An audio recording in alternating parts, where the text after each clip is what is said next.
Di dunia yang kompetitif ini, kita sering mengejar status nomor satu, baik dalam bisnis, pendidikan, atau reputasi sosial.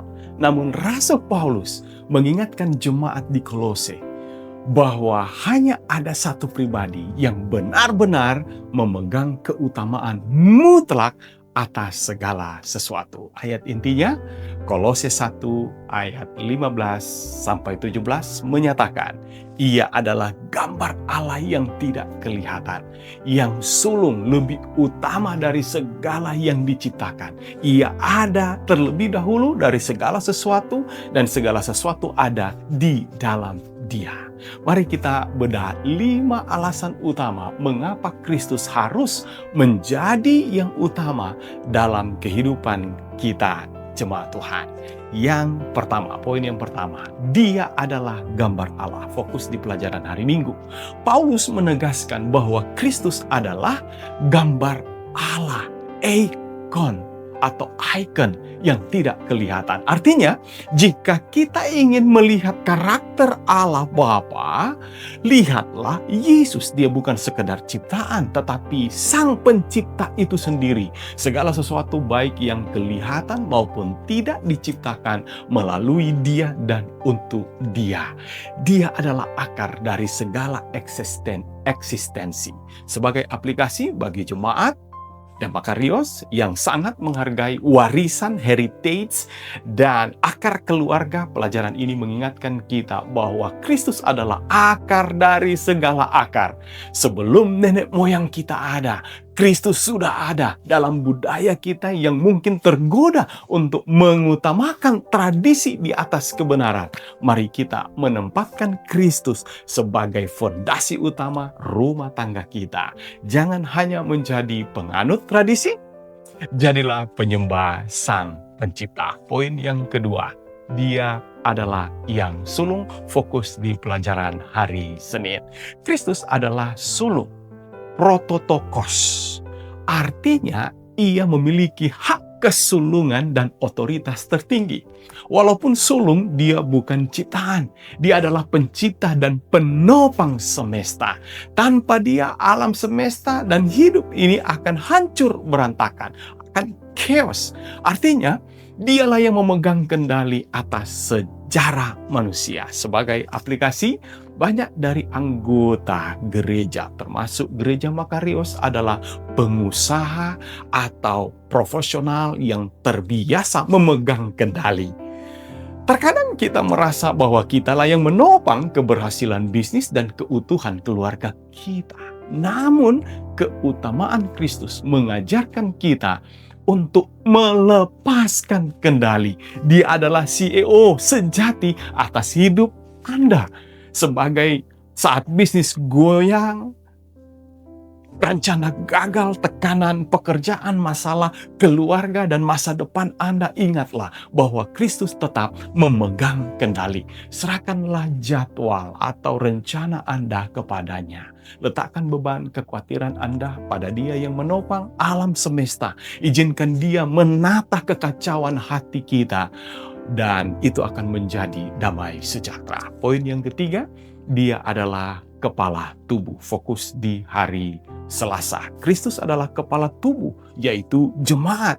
Gereja bukan sekedar organisasi sosial atau klub komunitas. Gereja adalah organisme hidup di mana Kristus adalah otaknya, pengaturnya, dan sumber hidupnya. Seperti dalam 1 Korintus 12, setiap anggota penting, tetapi setiap orang harus tunduk pada kepala. Sebagai aplikasinya, di jemaat Makarios dan di mana saja, kita diberkati dengan banyak talenta dan pemimpin yang hebat. Namun, keutamaan Kristus mengingatkan kita, gereja ini bukan milik pendeta, bukan tua-tua jemaat, majelis, bukan milik donatur terbesar. Gereja ini adalah milik Kristus. Mari kita layani dengan rendah hati, menyadari bahwa kita hanyalah anggota tubuh. Kesatuan kita di Makarios dan di jemaat lainnya hanya mungkin terjadi jika kita semua tanpa terkecuali tunduk pada satu komando dari Sang Kepala, yaitu Yesus Kristus. Poin yang keempat, Dia adalah yang menjadi awal kebangkitan. Fokus di hari Rabu. Kristus adalah yang sulung dari antara orang mati. Melalui kebangkitannya, ia mendamaikan segala sesuatu dengan Allah. Kemenangannya atas maut memberi kita kepastian bahwa dia berkuasa atas akhir hidup kita. Dia adalah pemenang dalam peperangan rohani yang disaksikan oleh seluruh alam semesta. Tanpa kebangkitan Kristus, tidak ada seorang pun dapat dibangkitkan dari kematian. Jadi sebagai aplikasinya, dalam tradisi kita yang sangat menghormati leluhur dan peduli pada hari tua, Kristus menawarkan sesuatu yang lebih besar, kepastian, yaitu kepastian kekekalan. Melalui baptisan kita mati dan bangkit bersama Dia, dan inilah dia. Keutamaan Kristus berarti kita tidak perlu takut akan masa depan ataupun sekalipun kematian. Mari kita tunjukkan di lingkungan sekitar gereja kita, jemaat kita, bahwa kita hidup dengan harapan yang berbeda. Bukan harapan pada apa yang kita kumpulkan di dunia, di bumi, tetapi pada Dia yang telah mengalahkan maut bagi kita. Poin terakhir yang kelima, Dia adalah kepenuhan Allah dan pendamaian kita yang menjadi fokus di hari Kamis. Di dalam Kristus berdiam seluruh kepenuhan Allah. Melalui darah salibnya, Ia mendamaikan segala sesuatu. Dia tidak butuh tambahan lain. Kita tidak butuh tambahan lain. Kita tidak butuh filsafat dunia, ritual aneh-aneh untuk dapat diselamatkan. Untuk itu, sebagai aplikasinya, kita di jemaat Makarios sudah diperdamaikan dengan Allah. Jadi jangan lagi hidup dalam rasa bersalah, rasa tidak layak. Dan lebih dari itu, jadilah pembawa damai, peacemaker, di keluarga, di pekerjaan. Jika Kristus sudah mendamaikan kita dengan Bapa, mari kita juga berdamai dengan sesama kita. Sebagai kesimpulan untuk pelajaran hari ini, Kristus adalah yang utama karena Dia adalah pencipta, penguasa, kepala gereja, penembus kita.